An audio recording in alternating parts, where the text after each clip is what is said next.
ನಮಸ್ಕಾರ ಸ್ನೇಹಿತರೆ, ತಮ್ಮೆಲ್ಲರಿಗೂ ಹೊಸ ವಿಡಿಯೋಗೆ ಸ್ವಾಗತ. ಇದು ನಮ್ಮ ಭಾರತದ ಮ್ಯಾಪ. ಭಾರತದಲ್ಲಿ ಕರ್ನಾಟಕ ಯಾವ ದಿಕ್ಕಿಗೆ ಬರುತ್ತದೆ ಅಂದರೆ ದಕ್ಷಿಣ ದಿಕ್ಕಿಗೆ. ಕರ್ನಾಟಕದ ನೆರೆಯ ರಾಜ್ಯಗಳ ಬಗ್ಗೆ ನಾವು ತಿಳಿದುಕೊಳ್ಳೋಣ ಈ ವಿಡಿಯೋದಲ್ಲಿ. ಮೊದಲನೆಯದಾಗಿ ಕರ್ನಾಟಕದ ವಾಯುವ್ಯ ದಿಕ್ಕಿಗೆ ಬರ್ತಕ್ಕಂಥ ರಾಜ್ಯ ಯಾವುದಪ್ಪ ಅಂದ್ರೆ ಗೋವಾ. ಅದೇ ರೀತಿಯಾಗಿ ಕರ್ನಾಟಕದ ಉತ್ತರಕ್ಕೆ ಬರ್ತಕ್ಕಂಥ ರಾಜ್ಯ ಯಾವುದು? ಅದು ಮಹಾರಾಷ್ಟ್ರ. ಅದೇ ರೀತಿಯಾಗಿ ಭಾರತದ ಪೂರ್ವ ದಿಕ್ಕಿಗೆ ಬರ್ತಕ್ಕಂಥ ರಾಜ್ಯಗಳು ಎರಡು. ಒಂದು ತೆಲಂಗಾಣ, ಇನ್ನೊಂದು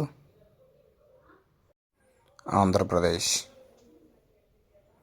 ಕರ್ನಾಟಕದ ದಕ್ಷಿಣ ದಿಕ್ಕಿಗೆ ಎರಡು ರಾಜ್ಯಗಳು ಬರುತ್ತವೆ. ಒಂದು ಕೇರಳ, ಇನ್ನೊಂದು ತಮಿಳುನಾಡು.